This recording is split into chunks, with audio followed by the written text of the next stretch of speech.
Hey, what's up? Gary here, looking to get started using the new doubler in the Quad Cortex CorOS 3.0.0 update. Let's go check it out.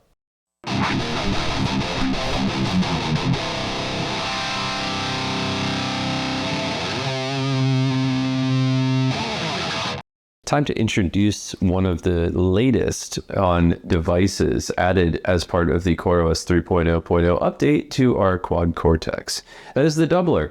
This is an effect that folks have been waiting for some time. I've definitely been waiting for it. I have a couple of different pedals that I've used in kind of the meantime if I'm playing actually through my signal chain of the Quad Cortex and not using digital effects. I have a couple of doubling effect pedals that I like to be able to use, but whenever I'm actually playing through the plugins, I almost always end up going to that doubler to be able to really just get that double track sound without having to do all the double tracking itself. Now, I will say I understand there's a time and a place where it works and there's a time and a place where it doesn't. Okay, so I'll throw out that disclaimer. I understand that, but it's a nice, quick and dirty way to be able to thicken up a tone. And all it's doing is taking a mono signal, splitting it to stereo, and then introducing a delay of milliseconds. And you can control all of that in terms of how much delay you're going to get to enable you to have that sound that just, it has that vibe of being double tracked. It very much sounds that way. And you get a very interesting stereo widening effect to the sound as well when you're running left and right channels and doing that. So at times where you really want to expand that tone and not have it just be, very claustrophobic and centered, you can totally use the doubler to be able to make that happen. Let's go ahead and take a look at a couple of presets that'll just introduce you to the doubler. There is two different variations, a plug-in doubler and a standard doubler. I'm going to step through what both of those mean, the differences between them, and then we're going to go through a quick preset on both distorted and clean tones to kind of just show you a little bit more about how to use these and what they're going to sound like. All right, so we have a preset that I've configured that is a more distorted tone that we're going to use to be able to demonstrate the doubler effect. So I have the doubler disabled right now. I'm just going to show you what this tone kind of sounds like with a riff.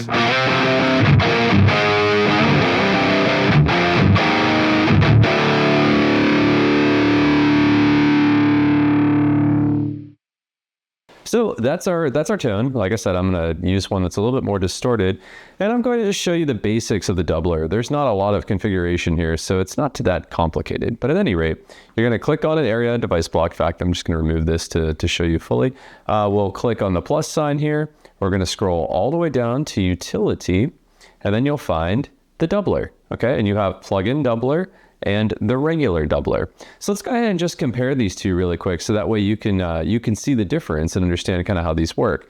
Let's start with the regular doubler first. So this is the device block for the doubler, and there's a few things to note. Okay, source. This is a sidechain selection of what input you want to use as a source for the doubler. Now, sidechaining is a topic that I've mentioned a few times now. It's definitely a hot topic as it's new to CorOS 3.0.0, and I'm going to leave a description in the video below to be able to give you a link to the video that I made describing sidechaining and doing some of these things with a couple of plugins that directly support it. Okay, so you can get more information on sidechaining. I'm not going to go into all of it here, but this is the sidechain selection for which you can use for your input sources for your doubler. Okay, in most cases, it's more than likely going to be, if you're trying to just get that stereo imaging effect of your guitar, it's probably just gonna be the same input that you're playing through. Okay, so that's the rule of thumb I'll give you, but you have lots of different options here. It's completely up to you to how you want to make these work and how you want to be able to trigger what's going to feed the doubler. Okay, so in looking at the doubler, making your selection is going to tell it what the input is going to be that it's going to try to push through to make that stereo imaged effect, basically to copy the mono channel off of to make stereo and then introduce that delay. Okay, so you have your sidechain input as the source. Then you have the spread by milliseconds. This is going to be the amount of delay that you have between what they call dry level, which dry level in this case is going to be whatever you select as your input here. Is going to be your dry level. And that's going to be before the effect, okay? That's going to be before you have that stereo doubling. So this is the amount that you want to be able to have it shine through. And in decibels, it's going to be the level of which you are going to push that dry, unprocessed, non-stereo signal through, okay? Effects level is in tune going to change the leveling, the actual level itself of the volume of that doubled stereo effect. So if you want to boost that or lower the overall channel volume that you're going to get out of left and right channels, since this is going to be stereo, you can use this effects level to do that. Now, I've described these main series to you. If I go and click on plugin doubler now, you'll notice that this is an artifact of importing things from the plugins. And because of that, this is the only configuration that was available in leveraging the plugin doubler. And that was simply setting the spread and what the source is that it's going to make that a stereo effect out of and delay. Okay, so you can really just think of the plugin doubler as a simpler version of the standard doubler as things sit today in CorOS 3.0.0. I don't know if that's going to exist later on. I don't know if maybe they're going to find some way to, combine these two together so you don't have multiple devices kind of doing the same thing but limited. But at this point, that's what we have. So you have two different options. If you just want a quick and dirty way to spread that signal and make it stereo, you can simply just use the plugin doubler. I'm going to go with the regular doubler for now, just because I want to be able to show the full package, if you will. So let's go ahead. I'm going to leave this at 6 milliseconds. That's totally fine. I'm going to select the source of in 1. My input is 1 with my guitar that I'm holding right now. And we're going to disable the doubler. I'm going to play that riff that I just played earlier. And then I'm going to enable the doubler with that 6 millisecond spread. I'm just going to play it over again. So that way you can hear the difference between these two. Okay. So here's the riff with no doubler enabled.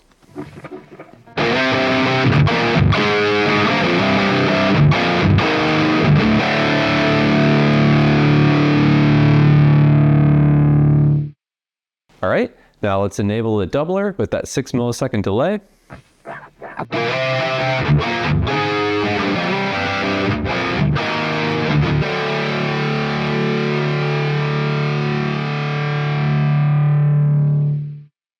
So as you can tell, it's a lot wider. There's that stereo effect where you have stereo imaging and it sounds like they're kind of bouncing off of each other a little bit.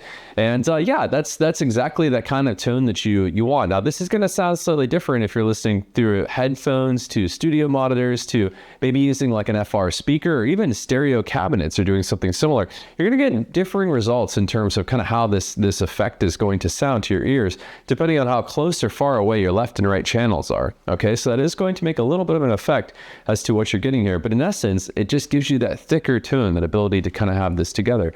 So this is an example of being able to use the doubler with a more distorted tone.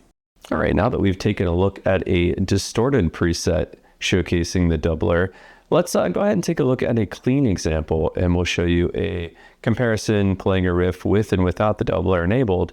And this time, remove some of that distortion so that we can hear a little bit more clear the stereo effect that you should be hearing happening as the effect of being able to clone that right channel into a left-right stereo channel. Okay, so let's go ahead and play a riff with this preset and not having the doubler enabled, and then I will enable the doubler on input 1 with the configuration you see on the screen, and you should be able to hear that difference.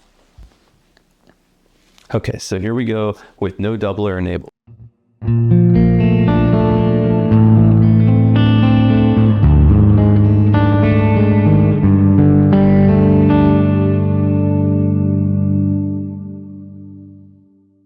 All right, so there's the riff with no doubler. Now let's enable the doubler and try it again.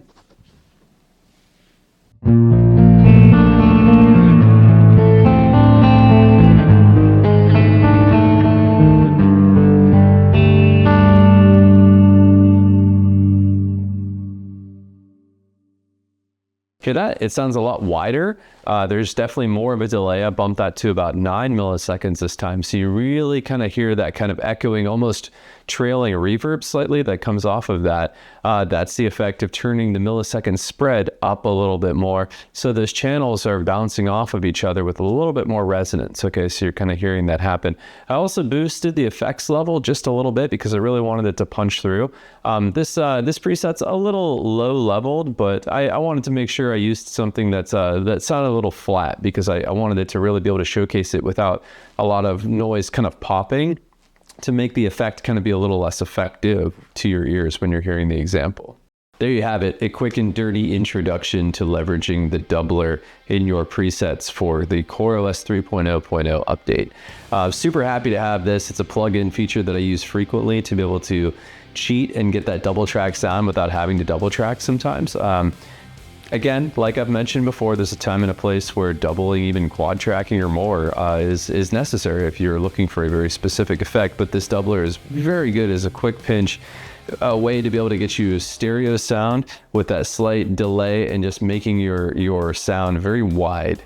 If you're looking for that kind of sound, it works fantastic for that. It's so easy to configure, and it definitely is something that's a welcome addition to the device. So I hope you found this video informative. Questions, comments, as always, please leave them in the comment section below, and I'll see you next time.